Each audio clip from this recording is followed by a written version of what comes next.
Hello guys! Hello Capricorn! Welcome dito sa aking channel, Kapalaran 888. Alamin natin guys ang past, future, or past, present, future energy para sa lahat ng Capricorn. I hope na makaresonate kayo dito sa parahan na lalabas sa ating tarot.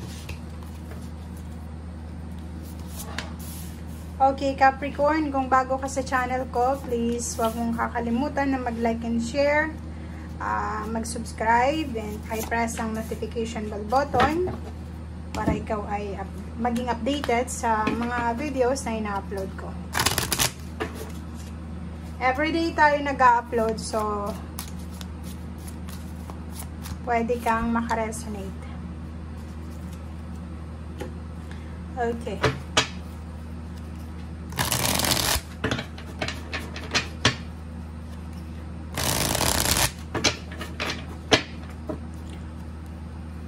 Oh, sorry. Capricorn. Okay, so, eto yung challenge mo. Pwedeng sa past, present, and future mo, Capricorn. Ang challenge mo is balanse. Medyo kulang ka sa balanse or nahihirapan kang balansehin ang oras mo. For example, kung love life, and family, friends, parang ganon. Gusto mong pagsabay-sabayan sila. Like, before siguro, relationship, pag-aaral, pagtatrabaho, pinagsasabay-sabay mo yan. And, etong number 20, 22 to eh. So, parang, ikaw ay, ang challenges mo na napagdaanan, is yung parang hirap ka na intindihin mismo kung ano yung nangyayari sa ngayon. Nahirapan ka sa choices mo. Maraming opportunities na dumating sa'yo. May mga ups and downs, may sadness, may loneliness, may satisfaction, may achievements. But minsan, meron kang mga sad moments, diba? Mga tower moments sa buhay mo na bigla ka nalang tatahimik, na i-stress ka, na di-depress ka, or kung ano man ito na dahilan na nagbibigay sa'yo ng sadness. Okay?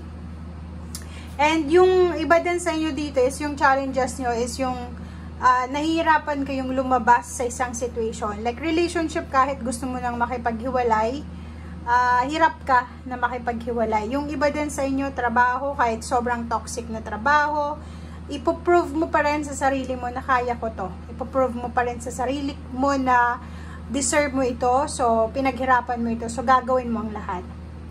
Yung iba din sa inyo dito, relationship, like sa family. Masyado ka sigurong nakafocus sa isang bagay lamang. Or pwedeng yung iba, multitasking, focus kayo sa pinagsasabay-sabay nyo yung iba, yung lahat. Love, relationship, career, family, parang ganun. So, comment down below. Okay, so ito yung past mo. And Two of Pentacles. Ito ay tungkol sa'yo. Tungkol ito sa pera. Pwedeng sa nakaraan, nakahawa ka ng malaking halagang pera. Pwedeng sa nakaraan, maraming opportunities and possibilities na naglagay sa'yo doon sa sitwasyon na balance yung pera. Diba? Nagkaroon ka ng time na siguro tumaas yung posisyon mo sa trabaho, na-promote ka, or pwedeng nakapag-asawa ka ng medyo may kaya, or pwedeng nakuha mo yung satisfaction, achievements, and victory, success. But, nagkaroon ka siguro dati ng, ayun na nga, nasa maze energy ka, masyado mong ibinigay yung lahat. Sobra kang compassionate, understanding, generous. So, yun ang naging problema mo. Kasi kung gaano karami yung blessings mo, success mo, ipinamimigay mo rin. Okay? So, dito sinasabi ng barahan na kailangan mo daw matuto from your past. Kasi yung past mo is masyado kang generous, masyado kang mapagbigay. So, kaya ka nahihirapan or kaya ka nahirapan sa mga financial mo. Kasi, kung magkano yung kinikita mo, ganun din ang halaga ng pagbibigay mo. Okay? So, yun. Okay. So, King of Wands. So, current situation mo, yung, diba? Sabi ko sa'yo So, pwede ngayon, nare-realize mo yun sa kasalukuyan mong sitwasyon. Medyo nare-realize yan ng ibang Capricorn na sana hindi ako naging pabaya. Sana sinave ko yung pera na nahawakan ko. Sana pinahalagahan ko kung magkano yung dumarating sa aking blessings. Parang ganun. So, siguro sa kasalukuyan is sobrang maraming negative thoughts regarding money, 'di ba? Ito yung challenges talaga. Natatakot ka na mawala ng trabaho, mawala ng pera. Sobrang financially scarcity to guys. Sobrang walang-wala talaga, side na side. And King of Wands, sinasabi ng baraha sa'yo na kinakailangan mo, Capricorn, na mas maging mas masipag pa. Mas marami kang kailangan na i-prioritize sa ngayon. Lalo na sa pera, nakikita ko siya dito na sa kasalukuyan, yun yung pinakamalaking problema mo. Kung saan ka kukuha ng budget mo, araw-araw, or kung saan ka kukuha para sa pamilya mo, or basta nakikita natin dito na kailangan mong mag-double time. Kailangan mong mag-double time, kailangan mong wag sayangin yung oras mo, kailangan mong kumita ng malaki. Parang yun yung mindset mo ngayon. And yung future natin is Ten of Swords. And, wow. So, ang future mo, sinasabi ng baraha na kung ano man daw itong itinatanim mong binhi sa kasalukuyan.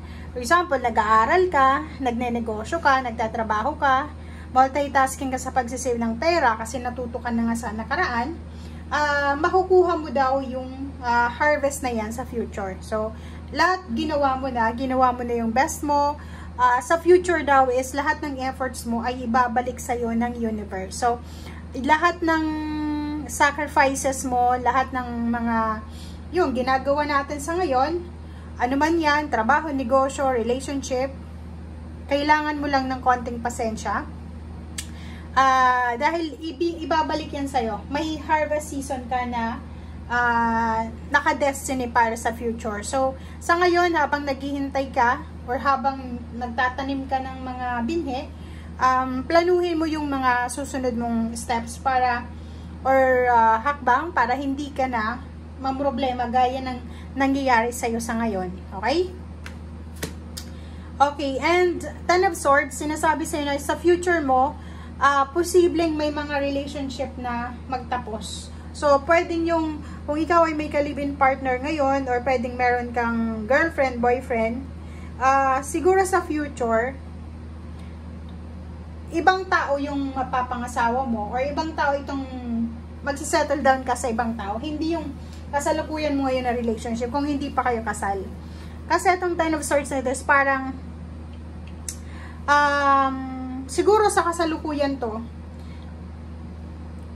sa sobrang paghihirap siguro, or sa sobrang problema sa pera, makakapag-isip ka ng stability. So, mas parang ipaprioritize mo ngayon yung stability ng buhay mo kaysa sa love life. So, pwedeng maghanap ka ng ibang magmamahal sa'yo, or yung magmamahal sa'yo na ipoprovide talaga sa'yo yung financial and at the same time love life. So, nakikita ko sir dito na may ikakasal, may next level ng relationship sa future, and at the same time, may mga magkakabalikan. Kung halimbawa, may karelasyon ka from your past, pwedeng magkabalikan kayo sa future, or magkita ulit kayo, or posibleng magkaroon ng second chance, or may ikasal dito na dating magkarelasyon, or dating magkakilala, magkakapitbahay, or kung ano man siya. Okay?